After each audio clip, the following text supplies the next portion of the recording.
दोस्तों आज की हमारी सच्ची कहानी की शुरुआत होती है बांग्लादेश के लखीमपुर गांव से। और इसी गांव में एक भोला नाम का लड़का अपने परिवार के साथ रहा करता था।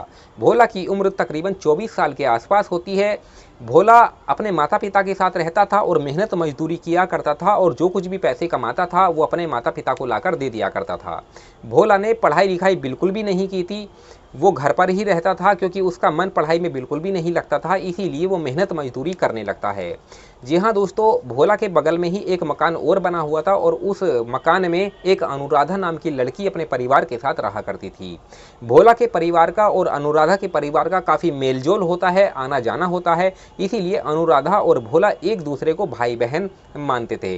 जी हाँ दोस्तों, अनुराधा तो भोला को अपना भाई मानती थी, लेकिन जो भोला था दोस्तों, उसके मन में अनुराधा के प्रति प्यार चल रहा था। उसके मन में कुछ ऐसी चीज़ें चल रही थी दोस्तों कि एक बार उसने अनुराधा से अपने दिल की बात शेयर करने करी भी थी, तो अनुराधा ने उसको डांट दिया था और कहा था कि वो उसकी बहन है।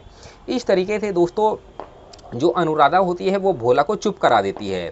अनुराधा कक्षा 12 की पढ़ाई कर रही थी और पढ़ाई लिखाई में काफ़ी होशियार थी। धीरे धीरे दोस्तों उसकी पढ़ाई ख़त्म हो जाती है और फिर वो घर पे ही बैठ जाती है, क्योंकि आगे उसके माता पिता ने उसको आगे पढ़ने नहीं दिया था और वो उसके उसके लिए उसकी शादी के लिए इधर उधर एक लड़का देखना शुरू कर देते हैं। तो कुछ ही दिनों के बाद दोस्तों अनुराधा के लिए एक लड़का मिल जाता है। जब इसके बारे में भोला को पता लगता है तो वो फिर अनुराधा से मिलने के लिए जाता है और उससे कहता है कि वो उससे प्यार करता है और उससे शादी करना चाहता है। लेकिन अनुराधा उसको साफ साफ मना कर देती है कि वो उसका भाई है, वो उसे भाई मानती है, ऐसा कभी भी मुमकिन नहीं है। इस तरीके से दोस्तों भोला निराश हो जाता है और अपने घर पर आ जाता है। कुछ दिनों के बाद दोस्तों अनुराधा की उस लड़के से शादी करवा दी जाती है। अनुराधा दुल्हन बनके उस लड़के के घर पर चली जाती है और उसको और उसके परिवार को काफ़ी अच्छे से संभाल लेती है। जी हाँ दोस्तों, तकरीबन 3 महीने का समय गुजर जाता है। 3 महीने के बाद जो इसका पति होता है वो परदेश पैसा कमाने के लिए चला जाता है। फिर अनुराधा घर पे अकेली हो जाती है। उसके सास ससुर ही उसके साथ रहा करते थे। अब घर पे अनुराधा का मन नहीं लगा करता था, इसीलिए अनुराधा सोच लेती है कि वो अब अपनी माँ के घर पर चली जाएगी। जी हाँ दोस्तों, तो वो अपने सास ससुर से कह के वो अपनी माँ के घर पर रहने के लिए चली जाती है। अब इस तरीके से दोस्तों 4 मार्च 2026 का दिन आ जाता है, यानी कि होली का त्यौहार आ जाता है। होली के त्यौहार में दोस्तों पूरा जो गांव होता है अनुराधा का होली के रंगों में डूबा हुआ था। अच्छे से होली खेल रहे थे, एक दूसरे को मिठाइयाँ वगैरह भी खिला रहे थे और काफ़ी इंजॉय कर रहे थे। दोस्तों उस दिन अनुराधा अपने घर पर अकेली होती है, क्योंकि इसकी माँ भी अपनी माँ के घर पर होली खेलने के लिए गई हुई थी। तो भोला को इसके बारे में पता लग जाता है कि अनुराधा घर पर अकेली है, इसीलिए वो मौका पाते ही अनुराधा के घर पर चला जाता है उससे मिलने के लिए। पहले तो दोनों एक दूसरे से थोड़ी बहुत बातें करते हैं, फिर एक दूसरे को रंग वगैरह लगाते हैं। दोस्तों उस दिन भोला ने थोड़ी शराब भी पी रखी थी और उसे नशा हो रहा था। दोस्तों नशे में जो भोला होता है वो बेसुध हो जाता है और वो उसकी नीयत जो होती है अनुराधा के ऊपर ख़राब हो जाती है और वो अनुराधा के सामने गलत प्रस्ताव रख देता है। जैसे ही वो गलत प्रस्ताव रखता है दोस्तों, तो अनुराधा भोला को डांट देती है और कहती है कि वो अब शादीशुदा है और वो अपने परिवार को संभालती है, एक घर संभालती है, वो एक घर की गृहिणी है और अब उसकी शादी हो चुकी है। और वैसे भी तुम्हें मैं अपना भाई मानती हूँ और तुम इस तरह का गलत प्रस्ताव मेरे सामने कैसे रख सकते हो। दोस्तों भोला को जब अनुराधा मना कर देती है तो भोला को नशे में इतना गुस्सा आता है कि वो अनुराधा को एक रस्सी से पलंग पर बांध देता है और पूरी रात उसके साथ इसी तरीके का गलत काम करता है। पूरी रात ये सब करने के बाद वो वहाँ से फरार हो जाता है। फिर अगले दिन जब सुबह अनुराधा की माँ घर पे आती है तो अपनी बेटी को पलंग से बंधा हुआ पाती है और बेसुध और बेहोशी की हालत में पाती है दोस्तों। तो गांव वालों की मदद से उसे हॉस्पिटल में भर्ती करवाया जाता है। फिर जब उसका इलाज किया जाता है तो उसे होश आ जाता है। फिर अनुराधा रोते हुए भोला की पूरी करतूत के बारे में बता देती है। दोस्तों अनुराधा की माँ को जब भोला की इस करतूत के बारे में पता लगता है तो तुरंत वो गांव वालों में इसके बारे में बता देती है और एक पंचायत इकट्ठा करती है। दोस्तों गांव में जब इसके बारे में पता लगता है कि भोला ने अनुराधा के साथ ऐसे ऐसे कर दिया है तो पूरे गांव में सन्नाटा पसर जाता है, क्योंकि लोगों को यकीन नहीं हो रहा था कि भोला नाम का लड़का इस तरह का काम भी कर सकता है।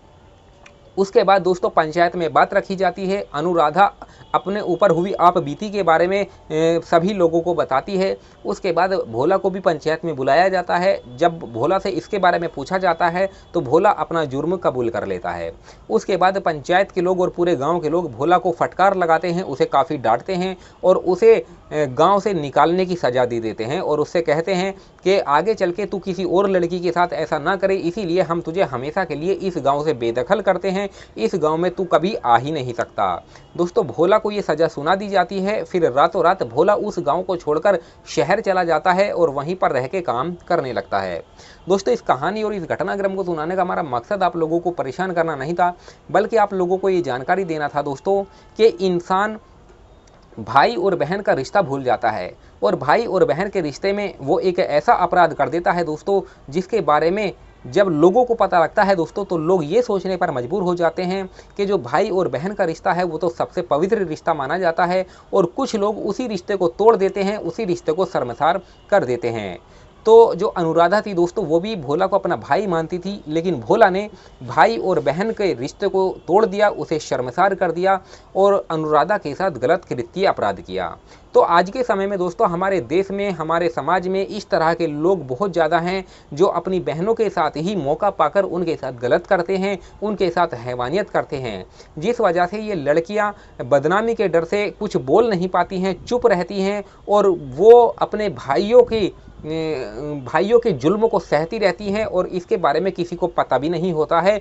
और ये जो इस तरह के लोग होते हैं वो अपने ही घर में अपनी बहनों के साथ इस तरह का कृत्य अपराध करते रहते हैं और उनके साथ इस तरह का व्यवहार करते रहते हैं। लेकिन कुछ समय बाद दोस्तों जब ये लड़कियां को मतलब जब 2 महीने या 3 महीने का समय आता है तो इसके बारे में पूरे परिवार को पता लग जाता है, फिर समाज को पता लग जाता है। तो उसके बाद दोस्तों पूरी बदनामी हो जाती है। लोग ये सोचने पर मजबूर हो जाते हैं कि एक भाई अपनी बहन के साथ इस तरह का काम कैसे कर सकता है। तो आज के समय में दोस्तों इस तरह के लोग काफ़ी ज़्यादा हैं। इस तरह के लोग हैं जो अपनी बहू बेटियों के साथ इस तरह का कृत्य अपराध करते हैं। तो मैं उन लोगों से ये कहना चाहता हूँ दोस्तों कि आप एक समाज में रह रहे हैं, आप एक दुनिया में रह रहे हैं, एक देश में, एक गांव में रह रहे हैं, एक शहर में रह रहे हैं, तो आपके आसपास लोग भी रह रहे हैं, समाज के लोग भी रह रहे हैं। तो ऐसा कृत्य अपराध अगर आप करते हो तो इस तरह का जो कृत्य अपराध होता है दोस्तों वो काफ़ी ठीक नहीं होता है और आगे चल के इसका जो परिणाम होता है वो काफ़ी मतलब ऐसा होता है कि जिसके बारे में हम सोच भी नहीं सकते, आप लोगों को बता भी नहीं सकते। तो ऐसे लोगों से दोस्तों आपको हमेशा दूर रहना चाहिए, क्योंकि इस तरह के लोग कुछ भी कर सकते हैं, किसी के साथ भी कुछ भी कर सकते हैं। बाकी दोस्तों इस कहानी से आप लोगों को क्या सीख मिली आप हमें कमेंट सेक्शन में बता सकते हैं।